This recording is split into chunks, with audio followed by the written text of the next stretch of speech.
Short questions, मुख्तसर सवालात। इस बाब के आखिर में जो मुख्तसर सवालात दिए गए हैं उनके जवाबात पेश खिदमत हैं। तौज़ीहुल इस्तिलाहात, मुख्तसर सवालात में जो मुश्किल अल्फाज और इस्तिलाहात इस्तेमाल हुई हैं उनके मानी कुछ इस तरह से हैं। विस्कोसिटी, चिपचिपाहट, गाढ़ापन, लज़ौजत, और दूसरा फैक्टर्स, अवामल, तीसरा ड्रैग फोर्स, घसीटू कुव्वत, और खैणी कुव्वत। पंजाबी च आपां कहने खैणी, फलानी शै खै के लंघ गई, या फलां बंदा खै के लंघ गया फलां बंदे नाल, खैणी कुव्वत। और चौथी टर्बुलेंट फ्लो, मुतलातम बहाव, मुतमव्वज बहाव। और 5 स्टेडी फ्लो, यकसा बहाव, स्टेडी फ्लो यकसा बहाव और मतवाजन बहाव। और नंबर 6 थ्योरम, मसला, कजिया, वैलिड, काबिल अमल। तौज़ीहुल इस्तिलाहात, पहला है स्पिन, फिरकी मारना या फिरकी, अपने महवर के गिर्द गर्दिश।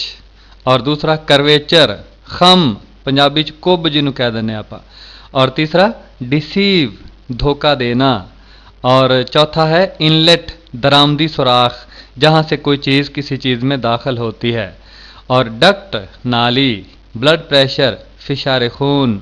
सातवां ग्रेविटी, कशिश सिकल, और सिकल का मतलब भारीपन होता है, किसी जिस्म के भारीपन की वजह से जो उसमें दूसरी चीज़ों को खींचने की क़ुव्वत मौजूद होती है।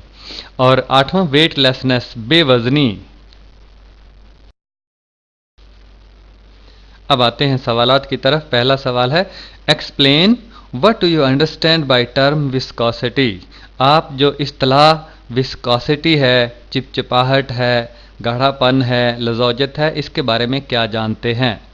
जवाब है विस्कोसिटी मीन्स, चिपचिपाहट का मतलब है fluids own resistance in its own flow, के सयाल की अपने ही बहाव में मुज़ाहमत, सयाल की अपनी ही मुज़ाहमत उसके अपने ही बहाव में।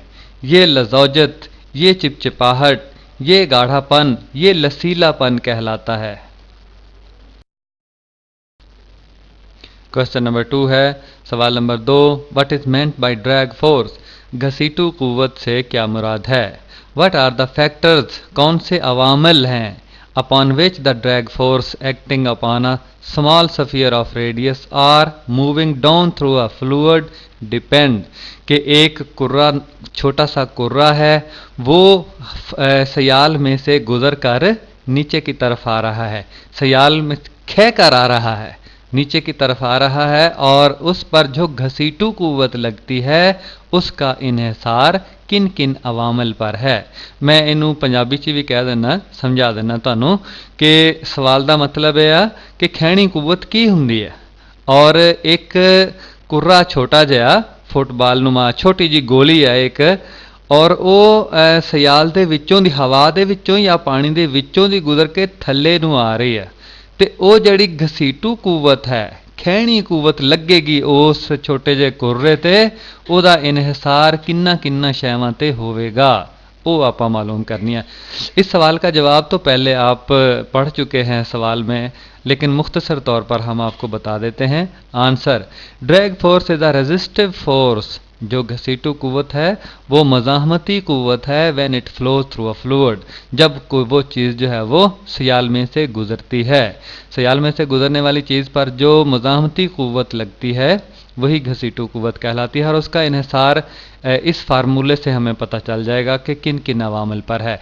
एफ डी बराबर 6 पाई ईटा आर वी, 6 पाई 6 और पाई बाई बटे 7 होता है, और ये दोनों मुस्तकिल हैं, मुस्तकिल कीमत है। ईटा भी मुस्तकिल है, मुख्तलिफ मायात के लिए ईटा की कीमत एक ही होती है।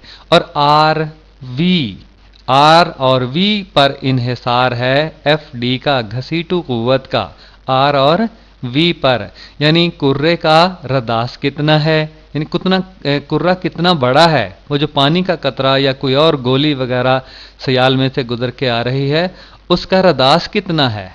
और नंबर 2, वो किस वेलोसिटी के साथ, किस रफ्तार के साथ आ रही है, इन दोनों पर इन्हिसार है। और जो घसीटू कुव्वत है वो बराह रास्त मुतनासब है आर के और वी के। इसका मतलब ये है कि जितना कुर्रे का रदास बड़ा होगा उतनी ही उस पर घसीटू कुव्वत ज़्यादा लगेगी, और जितनी तेज़ रफ्तारी के साथ सियाल में से गुजर कर आएगी कोई चीज़ उतनी ही उस पर घसीटू कुव्वत भी ज़्यादा लगेगी। ये फार्मूले से जाहिर है।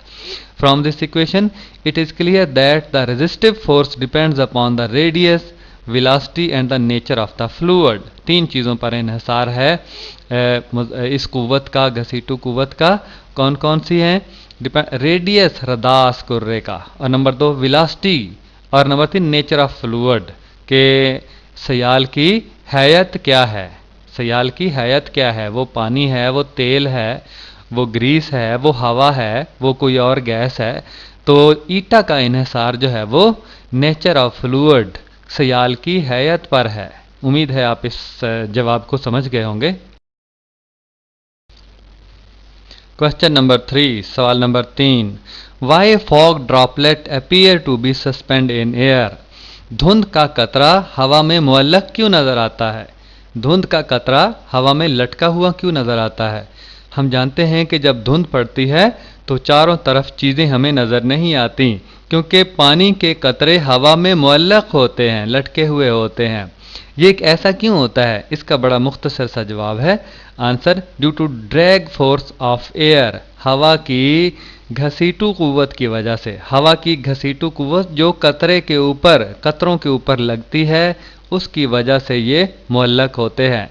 ऐसा है कि पानी का जो कतरा है या कतरे वो ज़मीन की तरफ आते हैं, कशिश सकल के तहत, ज़मीन की कशिश के तहत नीचे आते हैं, मगर जो घसीटू कुव्वत है हवा की वो ऊपर की तरफ जाती है। जो घसीटू कुव्वत है वो ऊपर की तरफ लगती है। अगर ये दोनों कुव्वतें बराबर हो जाएं तो पानी का कतरा मुअल्लक हो जाता है, हवा में ही लटक जाता है, जिसकी वजह से धुंध पड़ना शुरू हो जाती है। Question number 4, explain the difference between laminar and turbulent flow. यकसा और गैर मुतलातम और मुतलातम बहाव में फ़र्क वाज़ेह करें। मुतलातम बहाव जिसमें हलचल होती है, और लैमिनर गैर मुतलातम बहाव जिसमें हलचल नहीं होती, जो यकसा होता है। मैं पढ़ता हूँ, आप समझिए। Turbulent flow is non uniform and unsteady flow. जो मुतलातम बहाव है वो गैर यकसा और गैर मुतवाज़न बहाव है, while laminar flow is uniform and study, जबकि गैर मुतलातम बहाव यकसा होता है और मुतवाज़न होता है। क्वेश्चन नंबर 5, सवाल नंबर 5 है, स्टेट बर्नौलीज रिलेशन। बर्नौली की मसावात को वाज़ेह कीजिए, बयान कीजिए। फॉर अ लिक्विड, एक माया के लिए, इन मोशन जो कि हरकत में हो, ऐसा माया जो हरकत में हो, उसके लिए बर्नौली की मसावात बताइए, लिखिए। And describe some of its applications, और इसके कुछ इतलाक़ात या इस्तेमालात भी बताइए। बहुत आसान सा सवाल है, पीछे तफसील के साथ हम पढ़ चुके हैं। जवाब है, see the article explained previously in detail. जो साबका इसी सवाल को हम इसी मौजू पर सैर हासिल बहस कर चुके हैं पीछे, वहाँ पर आप देखकर इस सवाल का तफसीली जवाब मालूम कर सकते हैं। क्वेश्चन नंबर 6, छठा सवाल है, a person is standing near a fast moving train. एक आदमी तेज रफ्तार गाड़ी के करीब खड़ा है। इज देयर एनी डेंजर, क्या उसके लिए कोई खतरा है? That he will fall towards it, कि वो इसकी तरफ गिर जाए, यानी गाड़ी की तरफ, रेलवे लाइन की तरफ गिर जाए। जी हाँ, उसको खतरा है। बड़ी आसान सी बात है कि जब गाड़ी गुजर जाती है तो गाड़ी के पीछे हवा का दबाव बहुत कम हो जाता है। देखिए ना, गाड़ी जब गुजरती है तो हवा को धक्का देकर गुजरती है, और उसके पीछे फिर जो दबाव कम हो जाता है, उस कम दबाव को, यानी उस खला को पूरा करने के लिए आसपास की हवा तेज़ी के साथ आती है, गाड़ी की तरफ, रेलवे लाइन की तरफ आती है। और आदमी अगर पास खड़ा है तो वो भी उस हवा के ज़ेरे असर, दबाव के ज़ेरे असर उस रेलवे लाइन की तरफ, गाड़ी की तरफ गिर सकता है। मैं पढ़ता हूँ, when the train Passage away, जब ट्रेन गुजर जाती है, the air pressure behind it suddenly decreases, उसके पीछे हवा का दबाव यकदम कम हो जाता है। एंड द पर्सन में फॉल टूवर्ड्स द ट्रेन, और आदमी ट्रेन की तरफ, गाड़ी की तरफ गिर सकता है, under the action of air pressure, हवा के दबाव के ज़ेरे असर।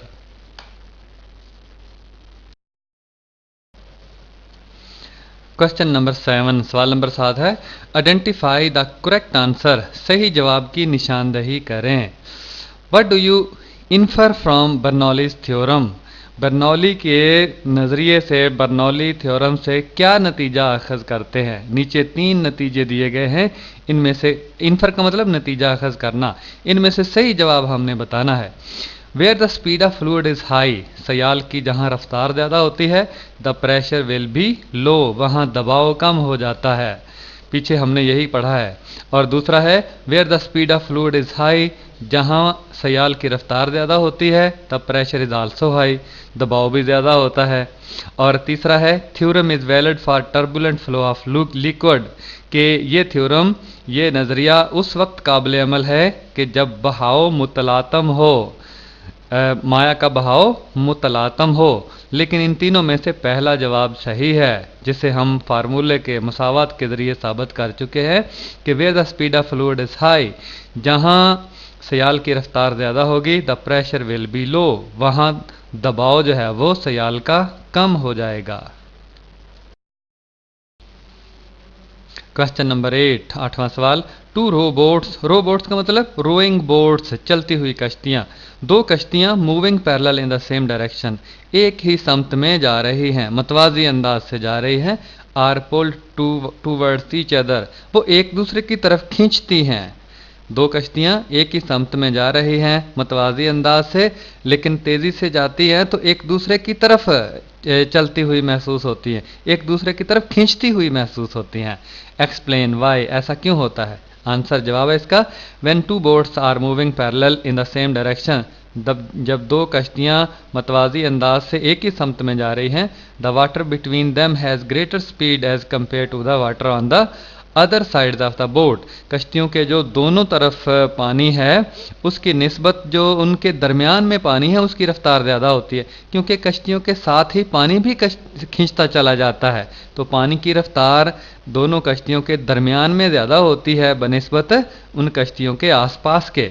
तो हमें पता है कि रफ्तार पानी की ज़्यादा हो जाए तो पानी का दबाव कम हो जाता है, तो इर्द गिर्द दबाव ज़्यादा होता है, दरमियान में दबाव कम होता है, जिसकी वजह से पानी बाहर से अंदर की तरफ कश्तियों के दरमियान की तरफ आना शुरू हो जाता है, और साथ ही फिर कश्तियाँ भी उसी दबाव के ज़ेरे असर एक दूसरे की तरफ खींचती चली जाती हैं। एज अ रिजल्ट, नतीजे के तौर पर, the pressure of the water between them is reduced, उन दोनों के दरमियान पानी का दबाव कम हो जाता है। And the greater pressure on the sides, और अतराफ में जो ज़्यादा प्रेशर दबाव होता है, pushes the boat towards each other, कश्तियों को एक दूसरे की तरफ फिर धकेल देता है। क्वेश्चन नंबर 9 है, 9वां सवाल। Explain how the swing is produced in a fast moving cricket ball, वजाहत करें कि हरकत करती हुई क्रिकेट की गेंद में झोल कैसे पैदा होता है।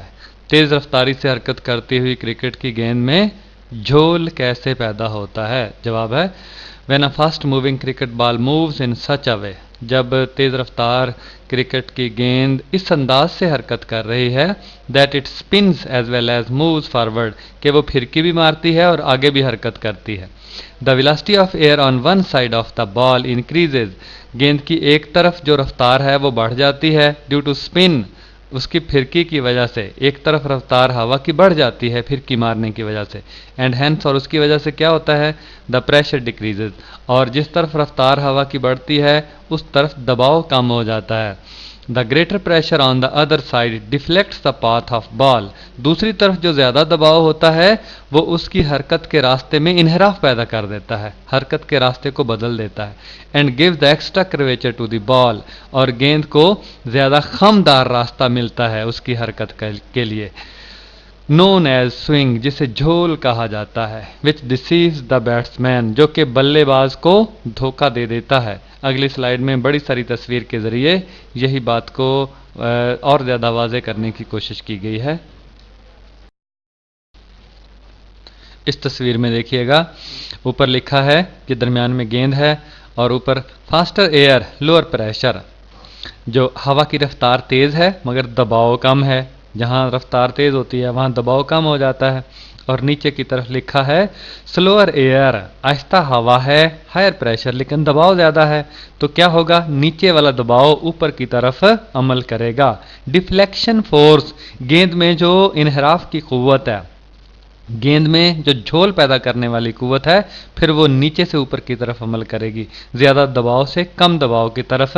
तो गेंद भी थोड़ा सा अपना रास्ता बदल लेगी, नीचे से ऊपर की तरफ फिर झोल पैदा हो जाएगा, जिससे बल्लेबाज को धोखा मिलेगा।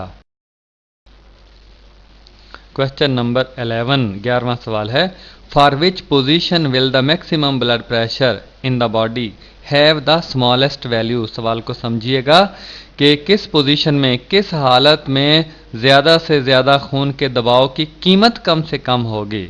ये हालतें दी गई हैं। ज़्यादा से ज़्यादा दबाव से मुराद ये है कि हम पीछे पढ़ चुके हैं, एक ज़्यादा से ज़्यादा दबाव होता है सिस्टोलिक इंबसाती, और एक कम से कम होता है डायसिस्टोलिक इनकबाजी।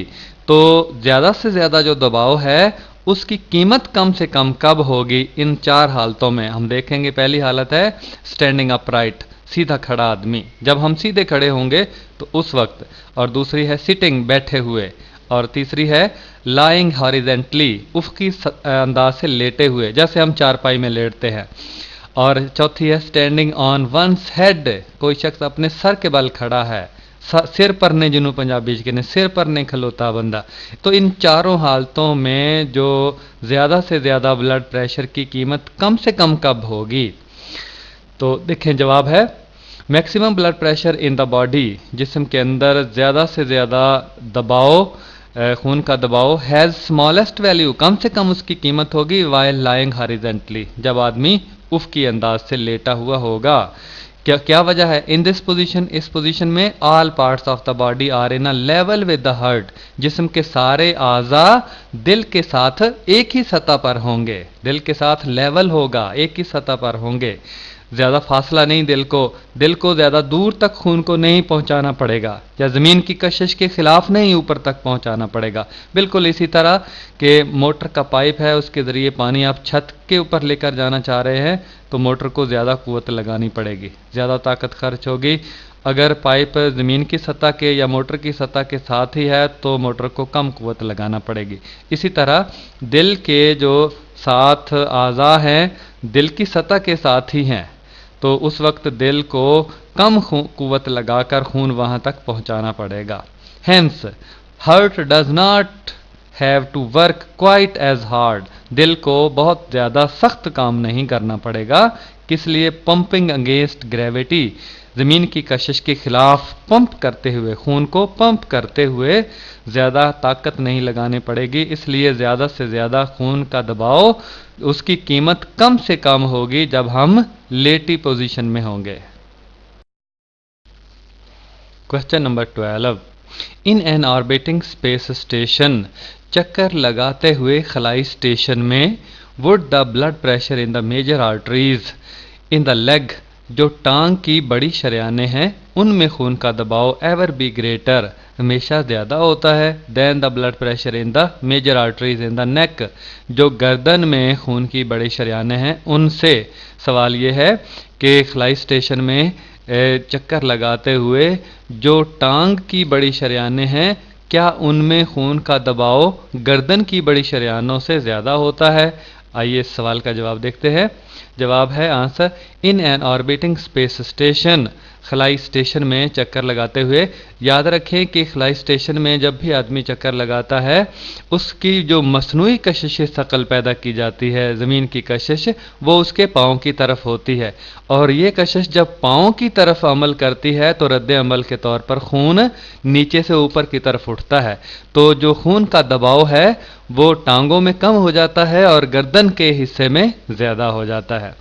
तो in an orbiting space station, खलाई स्टेशन में चक्कर लगाते हुए, the blood pressure, blood of an astronaut, खला नवर्द का जो खून है, shift toward the upper part of the body, जिस्म के बालाई हिस्से में मुंतकिल होता है, बाई फ्लोइंग फ्रॉम लेग्स, टांगों से बहकर, टांगों से बहकर जिस्म के ऊपर वाले हिस्से की तरफ खून चला जाता है, टूवर्ड द नेक साइड, गर्दन की तरफ। Hence the blood pressure in the neck arteries, इस तरह जो गर्दन की शरियानें हैं उनमें खून rises as compare to the leg arteries, ये टांग की शरियानों से ज़्यादा हो जाता है।